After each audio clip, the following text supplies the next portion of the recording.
여러분 반갑습니다. 매우 오랜만에 왠지 뵙는 것 같은 느낌이 납니다. 제가 교회 일도 다양하게 뭐가 많이 있고 또 총회에서도 함께 하는 일들이 있다 보니까는 좀 더 자주 우리 성서를 보는 눈을 좀 찍으면 좋은데 혼자 다 하려니까 그게 쉽지가 않네요. 오늘 계속해서 우리 편집 비평 좀 얘기해 보려고 합니다. 지금 그 현대 성서학의 위대함은 역시 시작은 제가 계속 말씀드리지만 이 역사 비평을 절대 무시해서는 안 된다.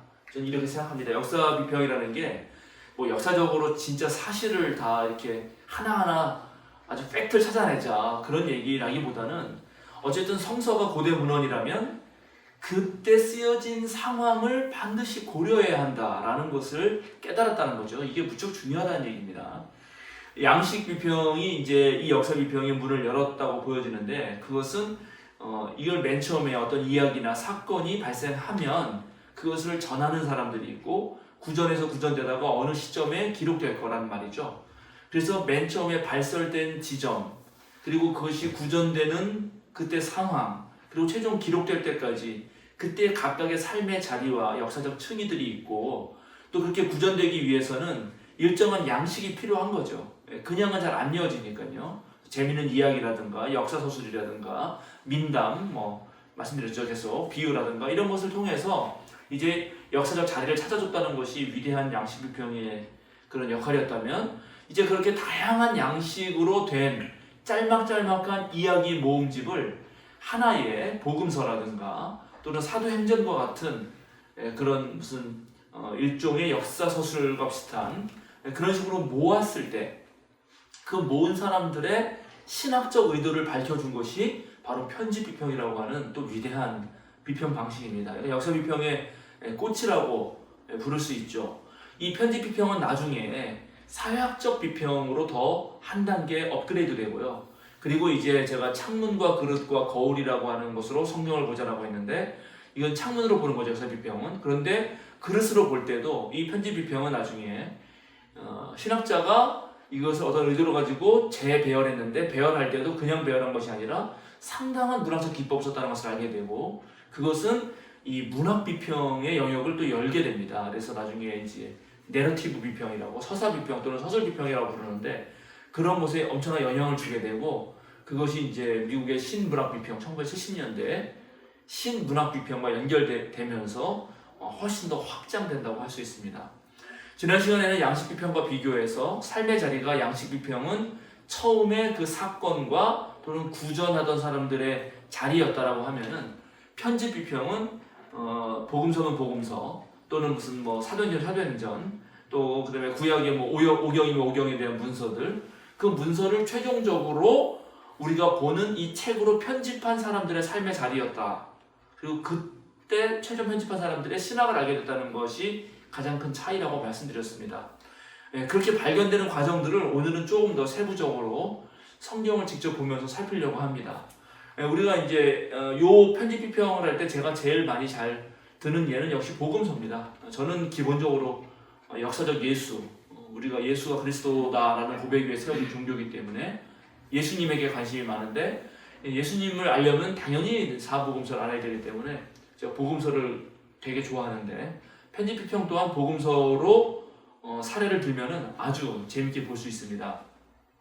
요한복음서 21장 25절에 보면 뭐라고 나오냐면 이런 말이 나와요. 예수께서 하신 일은 이 밖에도 많이 있어서 그것을 낱낱이 기록한다면 이 세상이라도 그 기록한 책들을 다 담아두기에는 부족할 것이라고 생각한다. 표준 세번역, 지금 세번역이라고 부르죠. 세번역 성경에는 이렇게 나옵니다. 그러면 이 말 자체가 벌써 요한복음서 저자가 예수님이 하신 무수한 내용의 말과 행동과 사건과 기적들이 있는데 그걸 다 담아두기엔 부족하기 때문에 자기가 골랐다는 거죠. 다양한 양식으로 전해져 내려오는 무슨 순환 이야기, 논쟁 이야기, 기적 이야기, 그 다음에 격언이라든가 아포리아라든가 그 다음에 무슨 비유, 그 다음에 설교 엄청 많은 예수님과 관련된 이야기들 중에서 그걸 다 담을 수가 없으므로 요한복음서 저자로서 요한복음서를 쓸 때 어떤 신학적 의도를 가지고 골랐고 그것을 그 신학의 의도에 맞게 재배열하고 때때로 첨가하고 삽입하고 생략하고 그리고 또 어떤 어휘들도 좀 고치고 했다는 것이죠. 예. 그런 요한복음서 21장 25절에 그 짧은 말에는 그런 내용이 들어가 있습니다. 그래서 우리가 제가 기억하실지 모르겠는데 소스 크리티시즘 자료 비평 또는 원천 비평 저쪽 그 카톨릭은 원천 비평이라고 하는데 그 자료 비평 얘기할 때 복음서 문제라는 것을 말씀드렸던 적이 있어요. 복음서 문제. 왜냐하면은 네 복음서가 있지만 요한복음하고 나머지 세 복음서 마태, 마가, 누가 너무 다르다는 것이고 마태, 마가, 누가를 비교해 봤더니 또 똑같은 것들이 있는데 그러면 누가 누구 것을 베꼈느냐 이 문제가 생겼고 오늘날 대다수 학자들의 결론은 마태와 누가가 마가복음서를 보았고 또 그 다음에 이들이 함께 본 자료가 있는데 그것을 Q자료라 부른다 이런 얘기들을 했습니다. 기억하시겠죠? 근데 그렇게 하다가 나중에 그러면 이제 마태복음서에서 마가복음서를 빼고 그 다음에 Q자료를 빼도 마태만 나와 있는 게 있거든요. 예를 들어서 이른 아침에 나가서 포도원 일꾼을 부르려고 한 포도원 주인의 비유가 마태복음 20장에 나오는데 그건 마태복음에만 나온단 말이죠. 그러면 그 마태복음에만 나오는 것을 살펴보면 마태복음서를 쓴 저자의 신학적 의도를 알 수 있겠죠. 이런 것들이 편집 비평에 대단히 유용한 것입니다. 누가복음서도 마찬가지입니다. 오롯이 누가복음서에만 나오는 이야기가 있어요. 삭개오 이야기라든가. 그 다음에 다 병고침 받았는데 다른 사람은 그냥 갔는데 사마리아 사람만 와서 유독 예수님한테 감사를 드렸다. 그리고 또 누가복음에만 선한 사마리아 사람의 비유가 나온단 말이죠. 그 위대한 비유가. 그러면 그런 비유들을 통해서 우리는 마태복음서에만 나오는 자료, 누가에게만 나오는 자료, 이거를 이제 마태 특수자료, 누가 특수자료라고 부릅니다. 그런 자료들을 통해서 누가의 신학 또는 마태의 신학을 알 수가 있게 되는 것이죠. 그래서 편집 비평이 그런 것이 대단히 중요하죠. 특별히 이제 누가복음서를 보면은 예수님이 기도를 아주 많이 하세요. 예수님이 세례받는 장면 같은 거를 비교해 보면 아주 재밌는데 다른 데는 다 이제 물속에 푹 빠졌다가 위로 올라올 때 그때 하늘이 열리고 하늘에서 음성이 들려오잖아요. 그런데 누가복음서에는 예수님이 무리로 올라오셔서 기도하실 때 그때 성령이 내렸다 이렇게 말합니다. 그러니까 그런 몇 가지를 살펴보면 누가복음서의 신학적 저자는 신학은 기도를 강조하구나라는 것을 알게 됩니다. 그리고 이제 첨가와 삽입과 자료 배열의 차이가 있는데 예를 들어서 마태복음서 10장 2절 4절 또 마가복음서 3장 16에서 19절 누가복음서 6장 12절에서 16절을 보면 거기 예수님의 12제자의 이름이 나옵니다. 근데 이 12제자의 이름이 달라요. 놀랍게. 그러니까 이 다르다는 것은 누군가가 첨가를 했다는 거고 삽입을 했다는 거고 또 이미 있는 것을 뺐다는 것을 알 수 있습니다. 그리고 그 배열도 달라요. 예를 들어서 마태복음서 같은 경우는 시몬 베드로와 그의 형제 안드레 그 다음에 세베대 아들 야고보와 요한 이런 식으로 나오는데 마가는 베드로 얘기를 먼저 하고 그리고 세베대 아들 야고보와 요한 얘기를 하고 그러고 나서 안드레를 뒤에다 갖다 붙여요. 그래서 그렇게 12제자 명단을 쓸 때도 각 신학의 저자에 따라서 자신이 중요하게 생각하는 사람들을 앞부터 놓는다는 거죠. 그런 거를 꼼꼼히 살피면은 그 각 복음서 저자의 신학적 의도를 알 수 있다는 것입니다. 그리고 우리가 잘 알고 있는 그 시리아 페니키아 여인, 옛날 성경에는 시로 페니키아 여인 이야기 아시죠? 자기 딸이 아파가지고 예수님한테 와서 딸을 고쳐달라 했더니 예수님이 아주 그냥 매몰찬 말씀을 하시잖아요. 자녀들에게 줄 빵을 개에게 주지 않는다. 그런 얘기가 나오는 그 이방 여성에 대한 차별적 발언을 하는 장면들이 마태와 마가에는 나오는데 누가에는 안 나옵니다. 그러면 이런 사태를 통해서 뭘 알 수 있죠?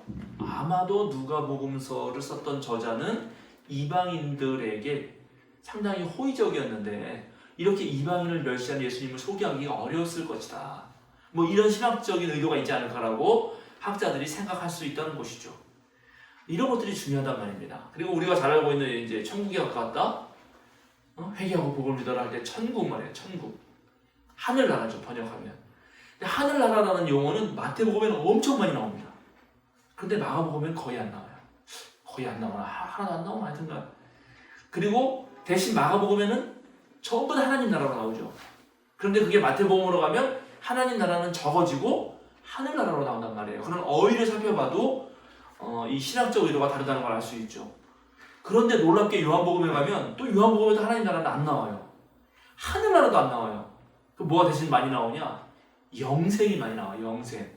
영원한 생명. 이런 게 신기하단 말이죠. 그래서 이 각각 복음서 저자들의 신학적 어휘들을 꼼꼼히 살펴봐도 이제 신학적 의도를 밝힐 수 있다. 이런 것들이 다 지금 편집 비평을 하는 방식들입니다. 뭐 문맥도 마찬가지예요. 문맥. 예. 문맥이 아까 이제 자료의 배열과 똑같은 것인데, 예를 들어서 공간복음서에서는 예수님이 성전을 파괴하는 그 이야기가 마지막에 나옵니다. 예수님의 죽음, 예루살렘 올라가서 마지막에. 그런데 요한복음서에서는 요한복음서 2장에 아예 초반부터 예수님은 성전과 이렇게 적대적인 관계에 있는 것처럼 바로 등장한다는 말씀이시죠.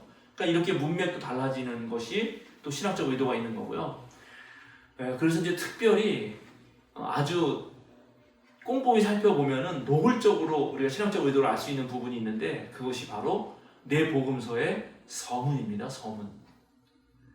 서문을 보면은 너무나 알 수 있어요. 그렇죠? 우리도 책을 쓴다 그러면 여러분 서론에서 내가 무슨 얘기 쓰겠다고 다 밝히잖아요. 들어가는 말, 무슨 머릿말 뭐 이런 거요. 그러니까 마태복음서는 당연히 우리가 아는 대로 아브라함과 그 다음에 다윗의 자손 예수 그리스도의 계보다.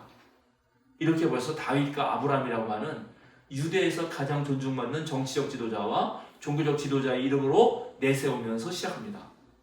마가복음서에서는 하나님의 아들 예수 그리스도의 복음의 시작, 이렇게 하면서 예수님을 하나님의 아들로서, 그리고 예수 그리스도에 대해서 예수 메시아가 말로 복음이다라는 말로 시작합니다. 그런데 이제 하나님의 아들이라는 말하고 복음이라는 말이 당시에 로마 제국에서 쓰이던 말들이기 때문에 이 복음서는 지금 그 로마 제국 신학에 대항하여 예수님이야말로 메시아다라고 하는 자신의 신학을 얘기하는구나. 누가복음서는 어떻게 시작하나요? 아주 설명을 장황하게 하죠.